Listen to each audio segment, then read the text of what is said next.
தரணி வாழ் தமிழர்களின் இதய ஒலி தமிழன் 24.com. நாடாளுமன்றத்திலிருந்து வெளியேற்றப்பட்ட சாமர சம்பத் எம்பி. தேரரால் சிறுமி துஷ்பிரயோகம், தாயின் வங்கிக் கணக்கை ஆராய உத்தரவு. ஈழத்தமிழர்களின் சமூக ஊடகங்களை ஆக்கிரமித்த முதலமைச்சர் விஜய் மற்றும் சீமான், சட்டத்தரணி சுகாஸ் கோரிக்கை. திருகோணமலையில் விபத்து, சம்பவ இடத்தில் ஒருவர் பலி. விஜய் அரசு அதிரடி, சவுக்கு சங்கர் மீதான குண்டர் சட்டம் ரத்து. சுவிஸ் ஆஃப்ரிங்கன் நகரத்தில் குறைந்த விலையில் சிறந்த தரத்தில் உங்கள் வீட்டு தேவைகளுக்கான யாவும் ஒரே இடத்தில். Little Asia. இங்கே தாயகத்தில் இருந்து தரமான மரக்கறி, ஃப்ரெஷ்ஷான இறைச்சி, சுவையான மீன் வகைகள் மற்றும் ஆசிய, ஆப்பிரிக்க, தாய்லாந்தில் இருந்து இறக்குமதி செய்யப்பட்ட பலசரக்கு பொருட்கள் அனைத்தும் ஒரே கூரையின் கீழ். உங்கள் ஷாப்பிங்கை இனிமையாக்க 200க்கும் மேற்பட்ட கார் பார்க்கிங் வசதி. மேலும் ஹைவேயில் இருந்து வரும் 700 மீட்டர் தூரத்தில் மிக பிரம்மாண்டமான லிட்டில் ஏசியா எக்ஸோட்டிக் ஃபுட். இன்னும் என்ன யோசிக்கிறீங்க? இப்பவே வாங்க, கையோட அள்ளிட்டு போங்க. Little Asia exotic food, park வெக் 2, 4665 ஆஃப்ட்ரிங்கன். தொடர்புகளுக்கு 0627981111. தொடர்பென விரிவான செய்திகள். நாடாளுமன்ற உறுப்பினர் சாமர சம்பத் தசநாயக்கவை நாடாளுமன்றத்திலிருந்து வெளியேற்றுமாறு சபாநாயகர் ஜகத் விக்ரமரத்ன உத்தரவிட்டுள்ளார். இதற்கமைய அவர் சபாநாயகரின் உத்தரவிற்கு கட்டுப்பாட்டு சபையிலிருந்து வெளியேறி சென்றுள்ளார். சபாநாயகரின் உத்தரவுகளை மதிக்காமல் சாமர சம்பத் தசநாயக்க தொடர்ந்து கருத்துக்களை தெரிவித்து வந்ததாலேயே சபாநாயகர் இந்த உத்தரவை பிறப்பித்துள்ளதாக தெரிவிக்கப்படுகிறது. நீதிமன்றத்தில் விசாரணையில் உள்ள வழக்கு ஒன்று குறித்து இங்கு பேசுவதை தவிர்க்குமாறு சபாநாயகர் நாடாளுமன்ற உறுப்பினர் தசநாயக்கவிற்கு அறிவுறுத்திய நிலையில் அதனை மீறியதால் நாடாளுமன்ற உறுப்பினருக்கு மேற்படி உத்தரவு பிறப்பிக்கப்பட்டமை குறிப்பிடத்தக்கது.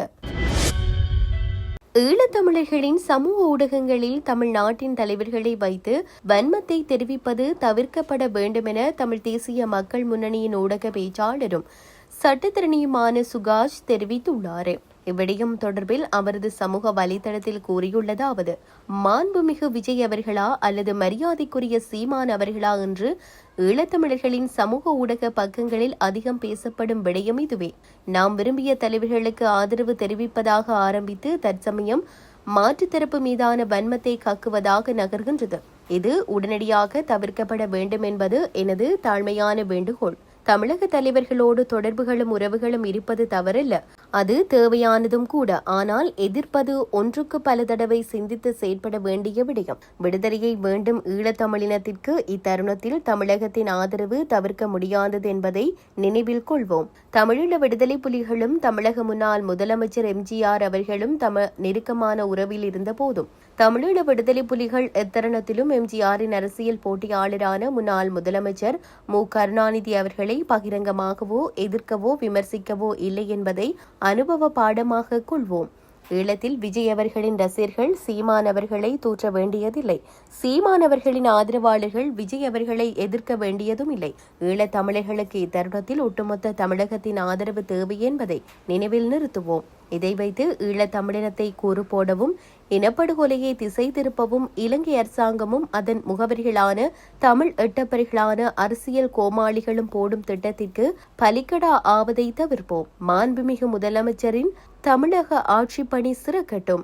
அண்ணன் சீமானின் தமிழ் தேசிய பணி செழிக்கட்டும்.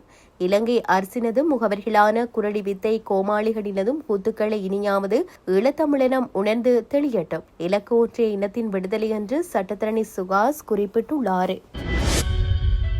இளவேனில் கால பூக்களின் பயன்பாடு என்னும் தொனிப்பொருளிலான சித்த மருத்துவ கண்காட்சி நேற்று நவகிரி மத்திய மருந்தகத்தில் இடம்பெற்றது.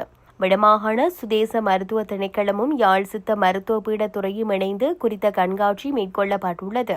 இதன்போது இளவேனில் காலத்தில் காணப்படும் 50 வகையான பூக்களின் மூலம் கிடைக்கின்ற மருத்துவ குணங்களும் அதன் மூலம் பெறப்படுகின்ற பயன்களும் தொடர்பாக குறித்த கண்காட்சி இடம்பெற்றது. இதன்போது யாழ்ப்பாண பல்கலைக்கழக சித்த மருத்துவ துறையினர், வடமாகாண சுதேச சித்த மருத்துவம் படிப்பாளர், சித்த வைத்தியர்கள், பல்கலைக்கழக மாணவர்கள் உள்ளிட்ட பலரும் கலந்து கொண்டனர். வடமாகாண சுதேத மருத்துவ திணைக்களமும் யாழ் சித்த மருத்துவ பீட குணப்பாட துறையும் இணைந்து குறித்த கண்காட்சி மேற்கொள்ளப்பட்டுள்ளது. இதன்போது இளவேனில் காலத்தில் காணப்படும் 50 வகையான பூக்களின் மூலம் கிடைக்கின்ற மருத்துவ குணங்களும் அதன் மூலம் பெறப்படுகின்ற பயன்களும் தொடர்பாக குறித்த கண்காட்சி இடம்பெற்றுள்ளது.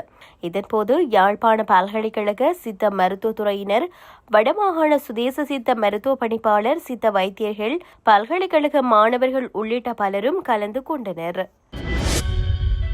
அட்டமஸ்தானாதிபதி பல்லேகம ஹேமரத்ன தேரர் சிறுமியை துஷ்பிரயோகம் செய்ததாக கூறப்படும் சம்பவம் தொடர்பாக சிறுமியின் தாயாரின் பேரில் உள்ள வங்கிக் கணக்குகள் குறித்த விரிவான அறிக்கைகளை அனைத்து அரசு மற்றும் தனியார் வங்கிகளின் நிர்வாகிகளும் உடனடியாக நிம்புத்துவ போலீசாரிடம் ஒப்படைக்குமாறு அனுராதபுர பிரதம நீதவான் சியபத் சதிந்து விக்ரமரத்ன உத்தரவிட்டுள்ளார். சந்தேக நபரான பல்லேகம ஹேமரத்ன தேரர் பயன்படுத்திய கையடக்க தொலைபேசி எண்கள் மற்றும் துஷ்பிரயோகத்திற்குள்ளான சிறுமி பயன்படுத்திய தொலைபேசி எண்கள் தொடர்பான பகுப்பாய்வு அறிக்கைகளை எவ்வித தாமதமுமின்றி போலீசாரிடம் வழங்குவதற்கு தேவையான நடவடிக்கைகளை மேற்கொள்ளுமாறு நாட்டின் அனைத்து அரசு மற்றும் தனியார் தொலைத்தொடர்பு நிறுவனங்களுக்கும் பிரதம நீதவான் தனித்தனியாக உத்தரவுகளை பிறப்பித்துள்ளார். சம்பவம் குறித்து விரிவான விசாரணைகளை மேற்கொண்டு வரும் நித்தம்புவ போலீசார் விடுத்த கோரிக்கையை கருத்தில் கொண்டே மேற்படி உத்தரவுகள் பிறப்பிக்கப்பட்டுள்ளன. துஷ்பிரயோக சம்பவம் தொடர்பாக விளக்கமறியலில் வைக்கப்பட்டு தற்போது கொழும்பு தேசிய வைத்தியசாலையில் உள்நோயாளிகளாக சிகிச்சை பெற்று வரும் சந்தேக நபரான பல்லேகம ஹேமரத்ன தேரரை எதிர்வரும் 22ஆம் தேதி அனுராதபுர பிரதம நீதவான் நீதிமன்றத்தில் முன்னிலைப்படுத்துமாறு கொழும்பு விளக்கமறியல் சிறைச்சாலையின் அத்தியட்சகருக்கு ஏற்கனவே உத்தரவிடப்பட்டிருந்தது. கோட்டை நீதவான் பசன் அமரசேனவினால் வழங்கப்பட்ட உத்தரவின் பிரகாரம் முதலாம் சந்தேக நபரான குறித்த தேரர் எதிர்வரும் 22ஆம் தேதி வரை விளக்கமறியலில் வைக்கப்பட்டுள்ளார். தனது மகளை பணத்திற்காகவே வேண்டுமென்று பிறரிடம் ஒப்படைத்ததாக குற்றம் சாட்டப்பட்டு கைது செய்யப்பட்டு விளக்கமறியலில் வைக்கப்பட்டிருந்த பாதிக்கப்பட்ட சிறுமியின் தாயாரையும் எதிர்வரும் 22ஆம் தேதி வரை தொடர்ந்து விளக்கமறியலில் வைப்பதற்கு நீதிமன்றம் நடவடிக்கை எடுத்துள்ளது. அனுராதபுர பிரதம நீதவான் நீதிமன்றத்தில் இவ்வழக்கு விசாரணைக்கு எடுத்துக் கொள்ளப்பட்ட போது இந்த குற்றவியல் விசாரணை தொடர்பான ஆவணங்களின் பிரதிகள் மேலதிக அறிவுறுத்தல்களை பெறுவதற்காக ஏற்கனவே சட்டமாதிபதிக்கு அனுப்பி வைக்கப்பட்டுள்ளதாக தெரிவிக்கும் மேலதிக அறிக்கையை நித்தம்புவ போலீசார் நீதிமன்றத்தில் சமர்ப்பித்தனர். திரிகோணமலை தம்பலகாமம் பகுதியில் இடம்பெற்ற வாகன விபத்தில் ஒருவர் சம்பவ இடத்திலேயே உயிரிழந்துள்ளார். திரிகோணமலையில் இருந்து பயணித்த கெப்ரக வாகனமும் கந்தளாய் பகுதியில் இருந்து திரிகோணமலை நோக்கி பயணித்த மோட்டார் சைக்கிளும் நேருக்கு நேர் மோதியதில் இந்த விபத்து சம்பவித்துள்ளது. இவ்விபத்தில் மோட்டார் சைக்கிள் ஓட்டுநர் சம்பவ இடத்திலேயே உயிரிழந்துள்ளார். உயிரிழந்தவர் ஹெங்குராங்கொட பகுதியை சேர்ந்தவர் என தம்பலகாமம் காவல்துறையினர் தெரிவித்துள்ளனர். இவர் ஹெங்குராங்கொட பகுதியில் இருந்து பந்தய குதிரை விவரங்கள் அடங்கிய நாளிதழ்களை விநியோகிப்பதற்காக சென்று கொண்டிருந்த போதே இந்த விபத்து நேர்ந்துள்ளது. இவ்விபத்து தொடர்பான மேலதிக விசாரணைகளை தம்பலகாமம் காவல்துறையினர் மேற்கொண்டு வருகின்றனர்.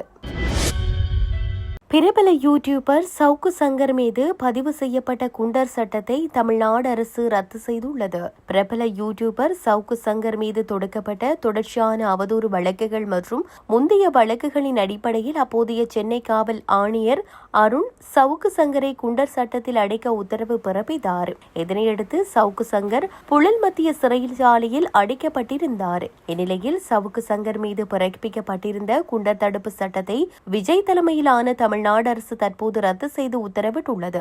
இதன் மூலம் வேறு வழக்குகள் ஏதுமில்லை என்றால் அவர் உடனடியாக சிறைச்சாலையிலிருந்து விடுவிக்கப்படுவார் எனவும் தெரிவிக்கப்பட்டுள்ளது. குண்டர் சட்ட நடவடிக்கைக்கான போதிய காரணங்கள் இல்லை என அறிவுரை கழகம் கூறியதன் அடிப்படையில் இத்தகைய நடவடிக்கை எடுக்கப்பட்டுள்ளதாகவும் விளக்கமளிக்கப்பட்டுள்ளது. இதற்கு முன்னரும் 2024ஆம் ஆண்டு அவர் மீது பதியப்பட்ட குண்டர் சட்டங்களை சென்னை உயர்நீதிமன்றமும் உச்சநீதிமன்றமும் ரத்து செய்திருந்தது குறிப்பிடத்தக்கது. தமிழக வெற்றிக் கழகம் மற்றும் முதல்வர் விஜயை கடுமையாக விமர்சித்தவராக இருந்தாலும் அதை பொருட்படுத்தாமல் சவுக்கு சங்கர் மீதான குண்டர் சட்டத்தை தமிழ்நாடு அரசு ரத்து செய்துள்ளது.